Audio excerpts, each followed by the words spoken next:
आज के current affair का हम लोग श्री गणेश करते हैं। सबसे पहला देखेंगे, एक लिस्ट निकाला गया, उसमें 20 पूरे दुनिया में से 20 वैसे शहरों का चयन किया गया जिसमें सीसीटीवी कैमरा के द्वारा सिक्योरिटी बढ़ाई गई है। तो वैसे 20 शहरों में एक शहर भारत का भी है और जो है हैदराबाद। तो इस चीज़ को आप लोग ध्यान रखेंगे, हैदराबाद में 1 लाख से अधिक सीसीटीवी कैमरा लगाए गए हैं। तो इस चीज़ का आपको ध्यान रखेंगे। पहला नंबर पे चाइना का एक शहर है, जिनजियान करके ऐसे कोई शहर है, उसका उल्लेख किया गया है। वहाँ पे लगभग 5 लाख से अधिक सीसीटीवी कैमरे लगाए गए हैं। नेक्स्ट देखेंगे, सियासत में सदस्यता। सियासत में सदस्यता एक पुस्तक है,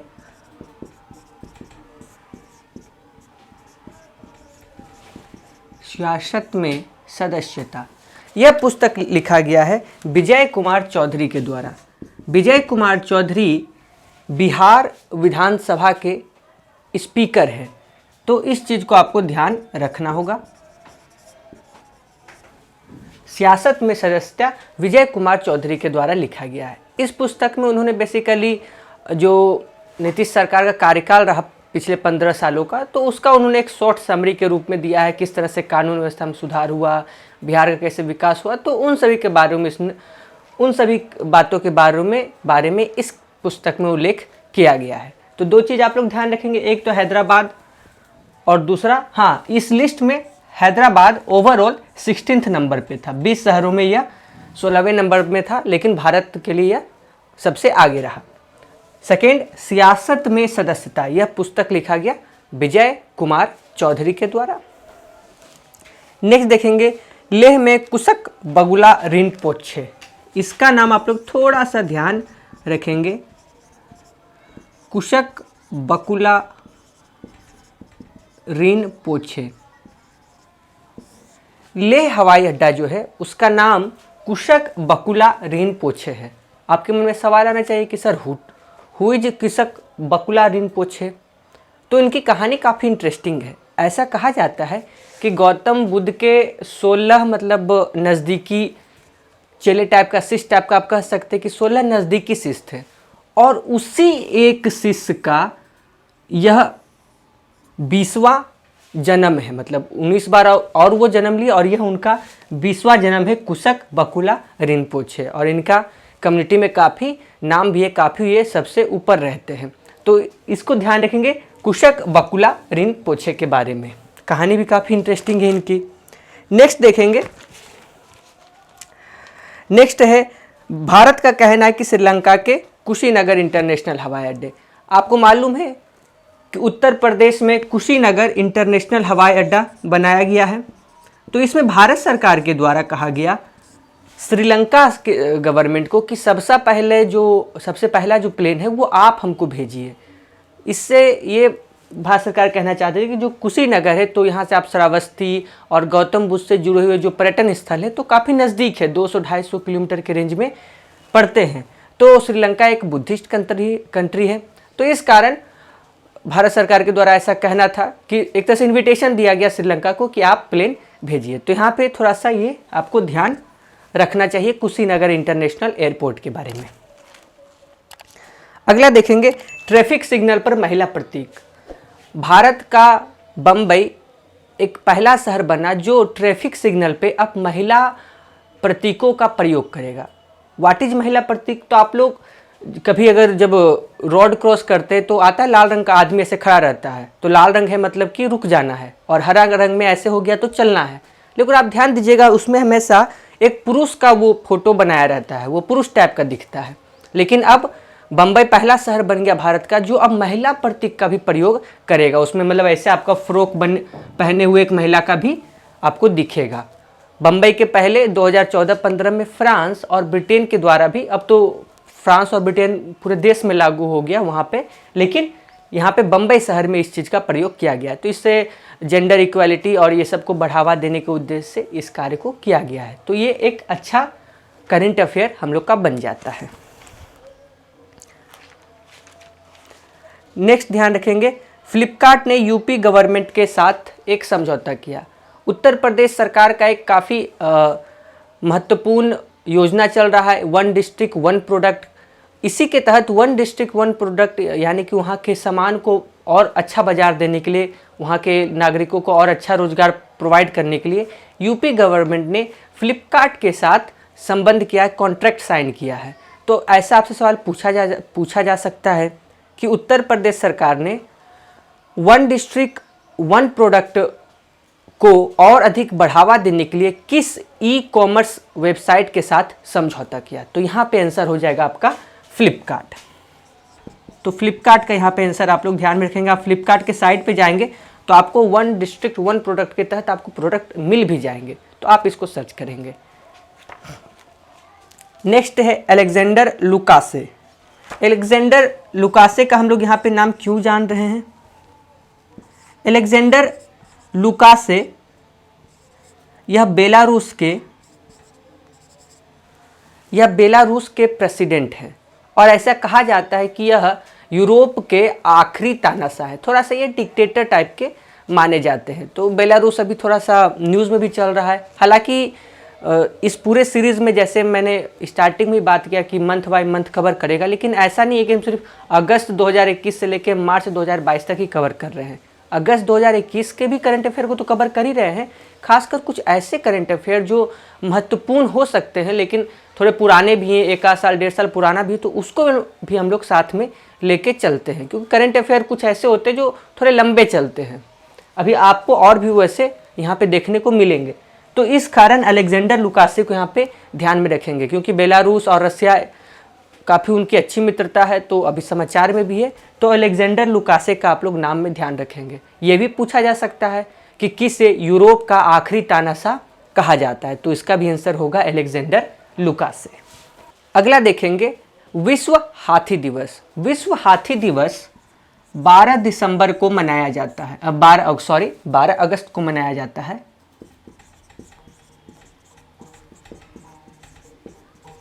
हाथियों को उनके दांत के लिए, चमड़ी के लिए, हड्डियों के लिए मार दिया जाता है, जिससे हाथियों की संख्या काफ़ी कम हो गई है। तो उनको संरक्षण देने के लिए विश्व हाथी दिवस मनाया जाता है। भारत सरकार ने क्या किया है कि एक सुरक्षा नामक पोर्टल स्टार्ट किया है और इस पोर्टल के तहत भारत सरकार हाथियों की गिनती को मेंटेन करने के लिए और उन्हें बचाने का प्रयास करेगी। तो ऐसा आपसे पूछा जा सकता है कि हाथियों को संरक्षित करने के लिए भारत सरकार ने किस पोर्टल की शुरुआत की है? तो यहाँ पे सुरक्षा याद करना भी बड़ा आसान है। हाथी का दांत देखते कितना महंगा बिकता है, इस कारण हाथी को मार दिया जाता है। तो आवश्यकता है कि हम हाथी को सुरक्षा दें, तो सुरक्षा से आपका सुरक्षा पोर्टल ध्यान में रहेगा। नेक्स्ट है सोमा मंडल। सोमा मंडल जी का नाम क्यों महत्वपूर्ण है? आपने सेल का नाम सुना होगा, steel authority of India limited. Soma Mandal पहली महिला हैं जो सेल का या किसी भी ऐसी कंपनी का अध्यक्ष बन रही हैं, और यह सिर्फ भारत में नहीं, यह विश्व में पहली महिला है। तो यह महत्वपूर्ण है। तो इस कारण आपको सोमा मंडल जी का नाम में ध्यान होना चाहिए। पूछा जाएगा आपसे कि सेल के अध्यक्ष कौन है या उसके चेयरमैन कौन है, चेयरपर्सन कौन है? तो यहाँ पे सोमा मंडल। कभी कभी जो किसी चीज़ का चेयरमैन चेयरपर्सन पूछा जाता है तो इसी चीज़ को ध्यान में रखते हुए पूछा जाता है, और बहुत बच्चे मिस्टेक कर देते हैं, वो सब चीज़ का उठा के चेयरमैन और चेयरपर्सन रटने लगते हैं। तो ये महत्वपूर्ण है क्योंकि पहली महिला है जो चेयरपर्सन बन रही हैं इतने ऊंचे पोस्ट पे। सिर्फ भारत में ही नहीं, पूरे विश्व में ये पहली महिला हो रही है। मतलब अगर एक इंडस्ट्री सेक्टर की बात की जाए तो, क्योंकि स्टील एक अलग तरह का इंडस्ट्री सेक्टर में आता है, तो उसकी बात की जाए तो ये बनी है। तो इनका नाम हमें ध्यान में होना चाहिए। अगला है international youth day. International youth day 12 अगस्त को मनाया जाता है। आप लोग हमें कमेंट बॉक्स में बताइए कि नेशनल यूथ डे कब मनाया जाता है, यानी कि भारत में नेशनल यूथ डे कब मनाया जाता है। इंटरनेशनल यूथ डे तो 12 अगस्त को मनाया जाता है, और नेशनल यूथ डे कब मनाया जाता है। नेक्स्ट, कमला हैरिस के बारे में थोड़ी सी जानकारी आपको होनी चाहिए। कमला हैरिस आप लोग जान रहे हैं कि यह यूनाइटेड स्टेट्स ऑफ अमेरिका की वाइस प्रेसिडेंट हैं। यह यूनाइटेड स्टेट्स ऑफ अमेरिका की पहली महिला वाइस प्रेसिडेंट हैं। और दूसरे जो महत्वपूर्ण ये है कि अगर एक सिस्टम होता है, जैसे हमारे देश में सबसे ऊंचे राष्ट्रपति, फिर वाइस प्रेसिडेंट, फिर प्राइम मिनिस्टर, तो ऐसे करके एक हायरार्की चलती है गवर्नमेंट की। यह पहली ऐसी महिला है यूनाइटेड स्टेट्स ऑफ अमेरिका की कि जो इतने हाई पोस्ट तक पहुंची है। तो इस कारण कमला हैरिस महत्वपूर्ण हो जाते हैं। तो कमला हैरिस का नाम आप लोग ध्यान में रखेंगे।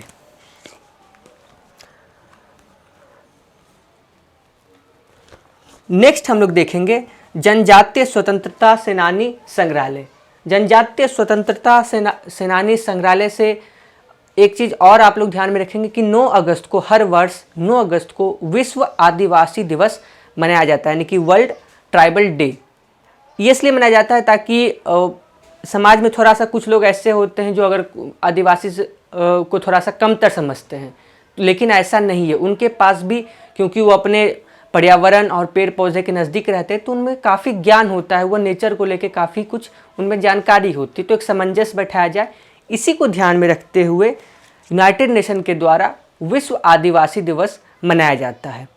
यहाँ पे ध्यान देने वाली बात यह है कि 15 अगस्त 2016 को जब हमारे प्रधानमंत्री जी लाल किले से भाषण दे रहे थे, तो उन्होंने इस बात का भी उल्लेख किया था कि हमारे जो आदिवासी थे, जैसे जो हमारे आदिवासी क्षेत्र के लोग थे, उन्होंने भी स्वतंत्रता की लड़ाई में काफ़ी अपना योगदान दिया। लेकिन आपको पुस्तकों में उनका उल्लेख बहुत ज़्यादा नहीं मिलता। आप PCS UPSC की तैयारी करेंगे तो ही थोड़ा बहुत आप जान पाएंगे। तो उनको सम्मान देने के लिए, उनको उचित सम्मान देने के लिए प्रधानमंत्री जी के द्वारा, भारत सरकार के द्वारा 9 म्यूज़ियम का स्टार्टिंग किया जाएगा। 9 म्यूज़ियम बनाए जाएंगे। इसकी घोषणा 2016 में ही हो गई थी और पूरी संभावना, हालांकि अभी भारत सरकार तो इस पर कुछ नहीं कही है, लेकिन मेरा ऐसा मानना है कि यह 9 अगस्त 2022 या फिर 15 अगस्त 2022 को इसमें 3-4 संग्रहालय का शुभारंभ हो भी जाए, ओपनिंग हो भी जाए, तो यहाँ से मुझे लगता है कि अच्छे करंट अफेयर बन सकते हैं। अब हमें क्या करना है कि जितने भी 9 के 9 म्यूज़ियम हैं कि किस राज्य में खुल रहे हैं उसकी जानकारी होनी चाहिए, और वहाँ से जुड़े कुछ वैसे आदिवासी क्षेत्र से जुड़े जो भी लोग थे, जो प्रमुख उनके लीडर थे, जिन्होंने स्वतंत्रता की लड़ाई में प्रमुख योगदान दिया, तो उनके नामों को हमें जानना चाहिए। पहला आप नाम ध्यान में रखेंगे, गुजरात। गुजरात के राजपीपला में एक म्यूज़ियम बनेगा। इसमें कोई डेडिकेटेड नहीं है, इसमें पूरे भारत के जितने भी वैसे आदिवासी क्षेत्र से जो भी लोग थे जिन्होंने स्वतंत्रता की लड़ाई में अपना योगदान दिया, सभी का यहाँ पे रहेगा। सेकेंड आप लोग ध्यान में रख लेंगे, एक छत्तीसगढ़। छत्तीसगढ़ के रायपुर में वीर नारायण सिंह का यहाँ पे बनेगा। छत्तीसगढ़ के रायपुर में वीर नारायण सिंह म्यूजियम बनेगा। Who was Veer Narayan Singh? तो वीर नारायण सिंह भी अंग्रेजों से काफ़ी अच्छे से इन्होंने लड़ाई किया था, और वीर नारायण सिंह जी को छत्तीसगढ़ का पहला फ्रीडम फाइटर भी कहा जाता है। इनको मतलब Chhattisgarh first freedom fighter of Chhattisgarh के नाम से भी जाना जाता है। तो आपसे ऐसा भी पूछा जा सकता है कि first freedom fighter of Chhattisgarh किन्हें कहा जाता है, तो वहाँ पे हम लोग ध्यान रखेंगे वीर नारायण सिंह का।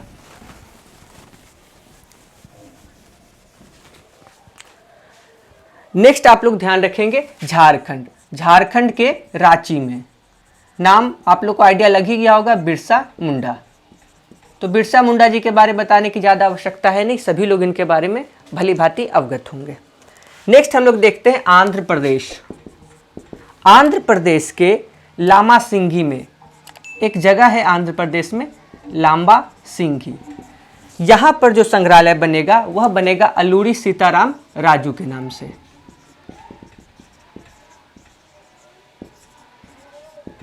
अलूरी सीताराम राजू के नाम से।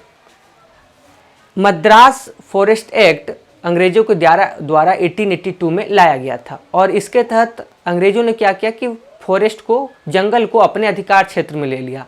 तो जिस लोग को भी अगर जंगल यूज़ करना है तो टैक्स निकालिए, ऐसा सिस्टम हो गया था, जिससे लोगों को काफ़ी तकलीफ होने लगा।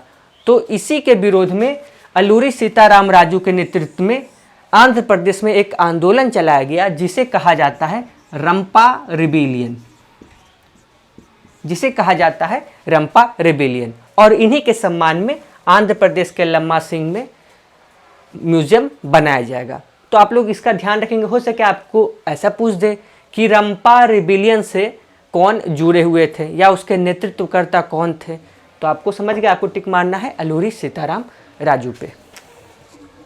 नेक्स्ट देखेंगे मध्य प्रदेश एमपी। एमपी का एक जगह है छिंदवाड़ा। छिंदवाड़ा में तात्या भील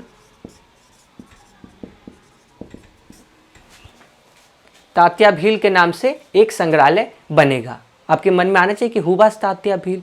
तो तात्या भील को भारत का प्रथम रॉबिन हुड कहा जाता है। प्रथम क्या, या फिर भारत का रॉबिन हुड कह सकते हैं, प्रथम नहीं, भारत का रॉबिन हुड कहा जाता है तात्या भील को। इसका शुभारंभ हो भी चुका है, कुछ महीने पहले इसका शुभारंभ हो भी चुका है।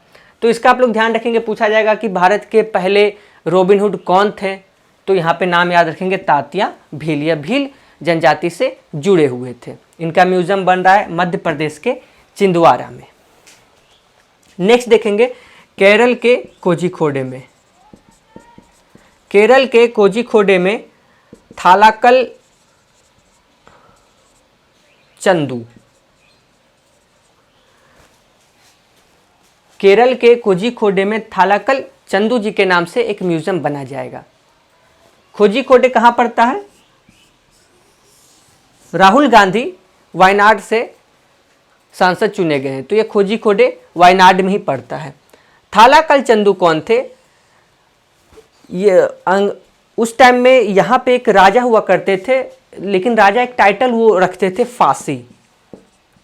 ये टाइटल वो एक्सेप्ट करते थे। कभी कभी राजा लोग टाइटल रखते थे, जैसे आप लोग पढ़े होंगे जामोरीन।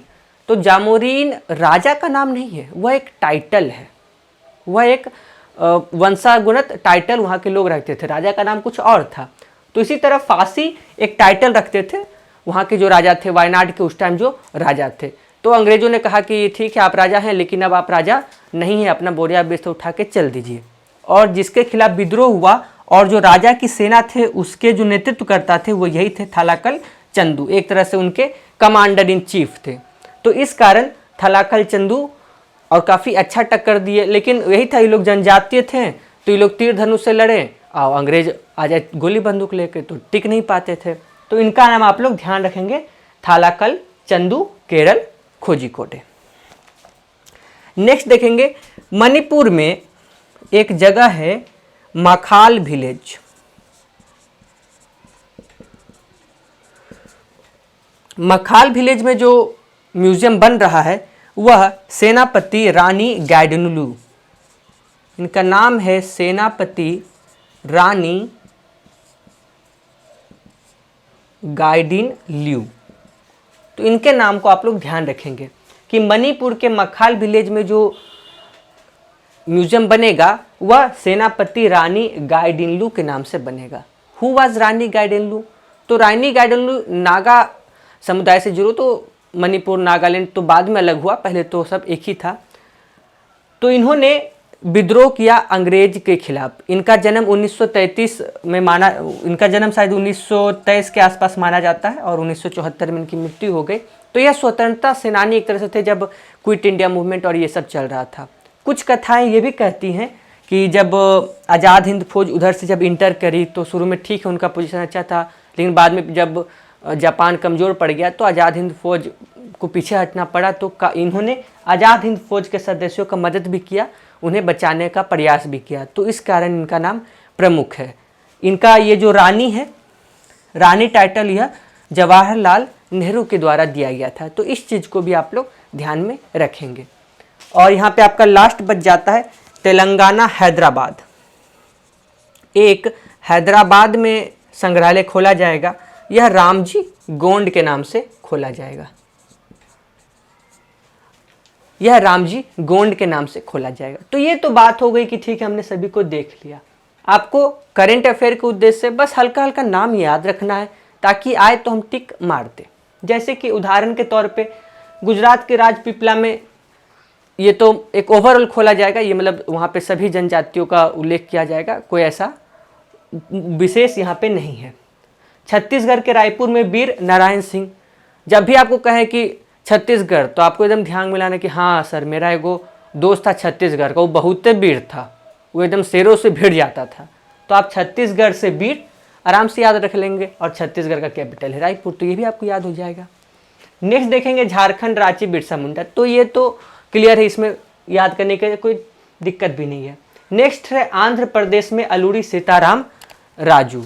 तो यहाँ पे ध्यान रखेंगे कि सीता जी और राम जी, अब उन लोग को लंका जाना है, तो आंध्र प्रदेश से होते हुए जाएंगे, तो सीता जी और राम जी सब कहाँ गए थे? आंध्र प्रदेश भी गए थे, तो यहाँ पे ध्यान रखेंगे। और आपको लगेगा कि लम्बा सिंह कैसे याद रखें, तो सीता जी राम जी के साथ लक्ष्मण जी भी तो थे, तो लक्ष्मण जी से यहाँ पे आप लम्बा याद रख लेंगे, तो आपको क्लियर हो जाएगा कि आंध्र प्रदेश में के लम्बा सिंह में अलूरी सीताराम राजू के नाम से संग्रहालय खोला जाएगा। नेक्स्ट है मध्य प्रदेश के छिंदवाड़ा में तांतिया भील। तो आपको याद रखना हो कि भारत के असली रॉबिन हुड कौन थे? तो भारत के असली रॉबिन हुड तांतिया भील थे, जो भील समुदाय से जुड़े हुए थे, और भील समुदाय वही मध्य प्रदेश छिंदवाड़ा के आसपास पाए जाते हैं, तो ये आपको ध्यान में हो जाएगा। अगला है केरल कोझिकोड, राहुल गांधी से याद रख लेंगे थालाकल चंदू।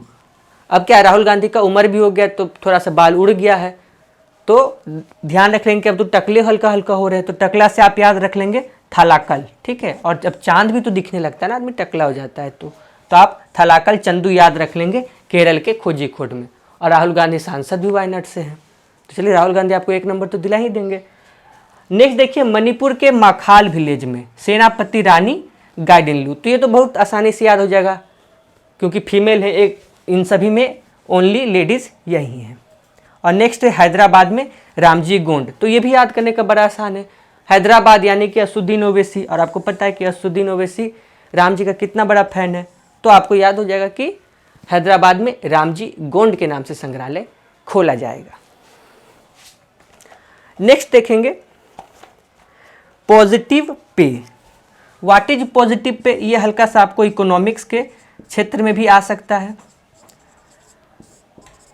विदेशों में काफ़ी सालों से ये चीज़ चल रहा है।